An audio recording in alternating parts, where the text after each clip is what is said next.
What's up, my friends? Welcome back to Frogboy X1 Gaming. I'm Andrew, and today I just wanted to talk, man, a little bit more about my Nvidia and my AMD experience. Now I know you guys get sick of these videos. Well, at least the five of you guys do, and I'm sorry, I really am, man. But it's just funny, you know, when I talk about the Nvidia GPU, when I talk about like the amazing features and just how good this 4080 Super is, um, I never get the AMD guys coming and telling me to quit making content about the 4080. They don't come and say negative stupid things, or tell me that I'm beating it up, or doing too much of that stuff. They listen and they watch the content, and they're I rarely ever see negative comments from the AMD guys when I cover the 4080 Super positively. And I absolutely love this card. I think it's incredible. I really do wish that the 4080 Super would have been my first experience with Nvidia, and I know the things that I know about it now. Like, that would have been awesome, man. I would have been absolutely right there with most of the Nvidia guys being like, "Yeah, man, Nvidia is the greatest." Like, because it is. It's absolutely an incredible experience. But for some reason, when I talk about the AMD experience, or when I, tell people, just how happy I am with AMD, because I am. I could go either way. I could honestly, if 4080 Super is all I had, I'd absolutely be satisfied with that. If 7900 XT was all I had, I would absolutely be excited with, or I'd be happy with that. But the thing is, guys, is I after going from that 3080 10 gig over to the 7900 XT, that experience for me, guys, like, literally was night and day. I was to the point where I was like, man, I'm just done with PC. This is not as good as everybody said it was. When I had that 3080 10 gig, I was starting to get a little bit mad. I was starting to be like, why would anybody pay this much money for a fucking PC if it's just slightly better than the console experience? And I mean, like, now knowing what I know now, I mean, don't get that all messed up, because knowing what I know now and having had the experience that I've had with the 7900 XT, I can honestly say that, yeah, dude, there was that time when the cross generation games that were coming out on PC, that were coming out on Xbox Series X, PlayStation 5, they just weren't that much different, because we were getting full on, max settings on those PlayStation 5 and Xbox Series X games, because they were cross-gen. We had more than enough power to run those games with those systems.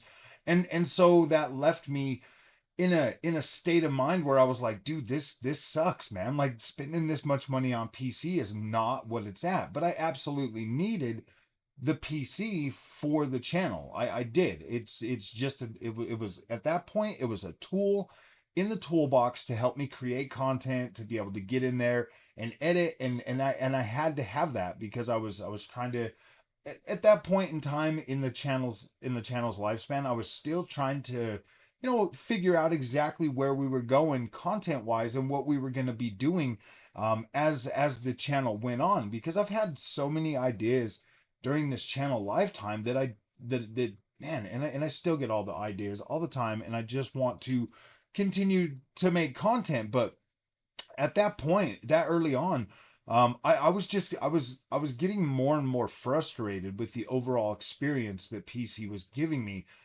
over the console. And then, man, over 2 years now, it things have definitely changed. Things have, like, I've grown. I've become more of a PC gamer in that time, and a lot of that has to do with the AMD experience. And so I do give AMD a lot of credit, and I do hold it in such high esteem, because it helped me. It literally helped me understand and become better, and fully utilize what PC has to offer. as well as like teaching me things along the way. Like the AMD experience for me was a lifesaver when it comes to the PC experience. Like I said, guys, I was ready to give up on that 3080. I was to the I mean that experience was like, yeah, this is not that great. I should have just you know, I was starting to get bitter toward the PC experience. And then when I bought that 7900 XT and how it absolutely transformed, the experience for me on PC gaming, and a lot of that has to do with the games too. We started getting games that absolutely needed more power to run them because we were starting to see, I think I think one of those original games was probably what was it, like Remnant 2. I got that on like PC and Xbox at the same time, and that game absolutely looked significantly better on the PC platform as opposed to what it was looking like on the consoles. And then more started happening. We started seeing more and more games come out that 100% were getting higher settings, higher resolution, higher frame rates, all of those things that just kind of like started pushing me more away from the console experience and more into PC. and then I started and then I started covering more tiers of cards, and then I got that 7800 XT, and the 7800 XT was an absolute beast at 1440p. And I didn't really see a significant uptick in performance per se from like a 7800 XT to a 7900 XT.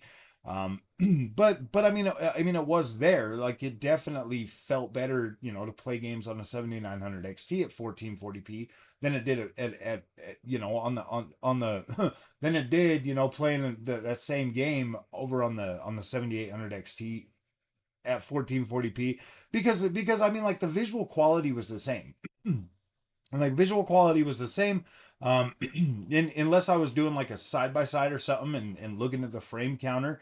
Like the 7800 XT at 1440p was delivering high enough FPS that the feeling of difference wasn't really necessarily as pronounced as it would have been if, say, I was running, like six or sub 60 like I am on the consoles and stuff, and lowering the settings.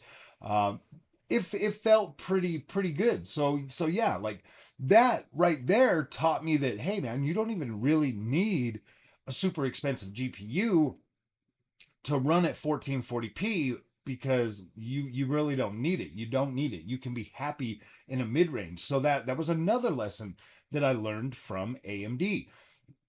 It wasn't until I got the 4070 Super that I actually was like, okay, I'm gonna look at this more open-minded. And I'll be honest with you, the quality, the sheer quality of the Founders Edition 4070 Super, that right there was enough to like kind of help me, get over that like that little hump that I was, dealing with. That quality of the build was like, all right, this I understand, why when people would buy a founders edition card, that they would feel that that instant, pride of, oh man, this is a quality product. Like I understood that.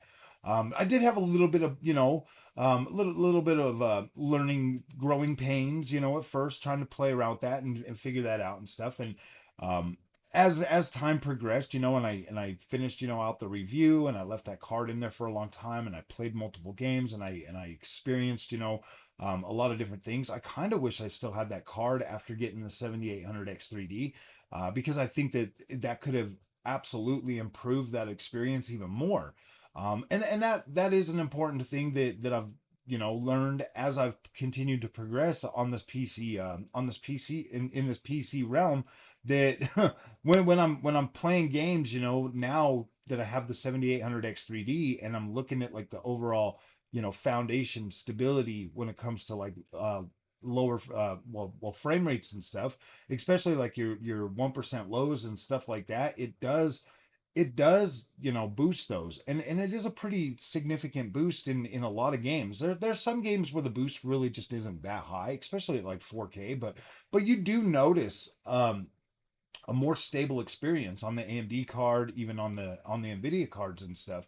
So as I've been going through this whole PC experience, as a consumer, like I've never claimed to be a PC elitist or PC pro or any of that stuff. Like I'm a consumer that is simply trying to find my way and sharing that experience with you guys along the way. And so when I see these Nvidia guys that keep coming to the channel every time I express, you know, any kind of satisfaction with the AMD experience, or that I would prefer like the AMD experience over the Nvidia experience, that's kind of mind numbing to me, you guys. Like I was told before going to PC that there's no silly stupid console war or silly stupidness over there. And yes, I did kind of bring some of that because of my sheer frustration and anger towards Nvidia in the beginning. Just because I thought it was, see, here's the thing, man. Like I'm a very literal person and I take things literally. Literally, when somebody tells me like, yeah, this is the best and you're gonna love it, and then I get it and it just feels like overhyped and oversold, like yeah, that kind of makes me mad because you're paying extra money for these Nvidia features that you're probably, if you're just a gamer, not going to use. I mean, you're not going to use like the editing or any of that other stuff if you're just a gamer. So you're paying significantly more money for features that you absolutely don't need.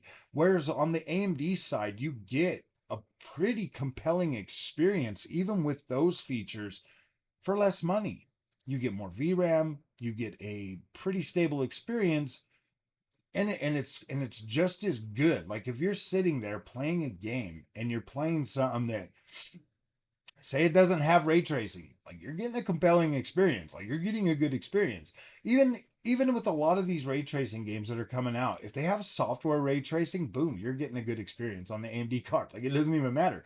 And like, you know, there's a lot of them that do have like the real ray tracing where you're at least getting 30 series ray tracing performance on a 70 on the 7000 series AMD GPUs, like you are. And that's fine. Like most people paying that less money and getting more, like here's the difference though. You get, say the 7900 XT and the 3080 are in the same class, just a different generation. You're getting significantly more like rasterized performance and all of that with the 7900 XT, but you're still getting better ray tracing performance than you were with that 3080 for around the same price, for around the same money. So when you look at that and you take that into consideration, like you're not necessarily at a disadvantage. You're not. You're just at the AMD experience for ray tracing at that particular bracket. And if you were able to play ray tracing on like a 30 series card, you should be perfectly fine with an AMD GPU. Like you should be okay with that. Like you can play with the settings, you can utilize FSR, you know, and I get it. You know, a lot of people say FSR is trash compared to DLSS. That's not always the case. That and I've tested this on Nvidia GPUs from the mid range all the way up to the high end, as well as on the AMD cards. And there are certain games where FSR looks just fine. There are certain games where DLSS just doesn't hold up anywhere close to what the native experience would look like. So when people throw out terms that like, look, man, Nvidia is super high quality and like DLSS is the reason why you would buy this over the AMD card and stuff like that, take that with a fine grain of salt, my friends. Like, yeah, DLSS is awesome, and when it works, it's absolutely incredible. As is FSR. When FSR works, it's incredible. It looks good and it's just fine. You can absolutely use that and still looks significantly better than what you'll ever get on a console experience. And it doesn't matter. You know what I mean? Like even ultra performance FSR looks better than what you would get on the exact same game running on the console. Like it looks better on PC. Like it just does. So when I listen to people say that stuff, it just, it's madness that people would, you know, not give people the full picture of exactly what they're buying and just lead them with this marketing speak and all of this stuff, for like, oh, a DLSS and this and that. And the problem is most people, when you get an Nvidia GPU, they just flip the DLSS on and just and never turn it off. They just keep going, so they don't ever really get in there and look at what native looks like. They don't care about anything else. They just flip the DLSS on and boom, and they call me a casual, and I'm like, no, dude, like I like to look at like all the different visual quality. And me personally, I love native resolution with some good downscale. Like if like, man, I would much rather flip it on to like 6K or 5K and downsample to 4K, or even 4K downsample to 1440p. To me, that looks better than any DLSS or FSR or any of that is ever going to look. And that to me is worth sacrificing, some performance, to, especially in my single player games. If I can get it, a couple rungs higher resolution wise, and then downsample to like and still be at 60 or above, I'm perfectly okay with that. To me, I would rather prefer that visual quality over, the extra, performance that I would get just on certain games. But for the most part, most of these games don't really need too much. These GPUs in this class, 7900 XT and 4080 Super, they usually run pretty dang good. I mean, it's really hard to find games that absolutely destroy these at like 4K resolution native. Like these are pretty strong GPUs, and they do a very good job. So I hope that the videos that I put out on this PC stuff can help somebody, or help anybody, man. I don't really have a horse in the race at this point. I do prefer the AMD experience. Obviously, it's pretty good. I do, and yes, there is a little bit of bias there because I kind of feel like AMD is a little bit more responsible for helping me, you know, move away from consoles and become more of a PC gamer. So yeah, there is a little bit of a bias there, my friends, and that's fine. Like everybody has their things that they like, and I feel comfortable with the AMD GPU. I absolutely do. I like it, but I'm not opposed to having Nvidia. And I love, what Nvidia does too. And I'm not going to sit here and try to tell you that like Nvidia's prices should be lower or AMD's prices should be lower. I don't know, man. I came into PC when prices were ridiculous for GPUs and stuff, and I've just kind of accepted that as how it is, and that's how it's going to be. Like I've just accepted that. That's when I came into PC, and it is what it is. I know that there's the glory days of other people, being able to build high-end rigs for this or that or getting this, and those, sadly, those days are gone for everybody. Like they're not coming back. Like we're not going to get cheap GPUs ever again. Like we're going to be paying twice the price for upscalers. So I've accepted that, and I don't know. It's the things that people get hung up on to that makes them, do the mental gymnastics that we do. Um, as far as I'm concerned, my friends, my experience gaming now on PC is better than it's ever been, ever. Period. Like it's just significantly better. I get more enjoyment out of playing the games that I love at the settings that I choose, and that's incredible to me. And I wish that I would have came to PC sooner. So, all right, my friends, if you guys like these rambling videos, let me know in the comment section. Please be louder than the vocal minority, and let me know what you guys want more of, because I like making these videos. I like explaining this stuff. I like going into like, I really do, man. I like going in out of my way to make these videos to like keep people informed about what PC out just anything that has to do with the PC stuff, man, and showing off and sharing my experience, because I don't think a lot of there's nothing like this out there on the internet. All there is people like hyping up the next GPUs right after these ones come out, man. That's all I'm seeing on there now is 50 series, 50 series. That's it. That's all I'm seeing. All I'm seeing is, I mean, they just announced the new freaking the Zen 5 freaking CPUs or whatever, and they're already hyping the next ones, the X3D versions, telling it's crazy, man. Like the PC space is crazy, and I completely understand why there's so much FOMO, but I do want to be able to go more in depth with these and cover these products a little bit longer than what other people are doing, so that we can have like a pretty decent, experience. So, all right, my friends, I'll see you guys in the next one. Thank you so much for watching, and have fun and hit that subscribe button.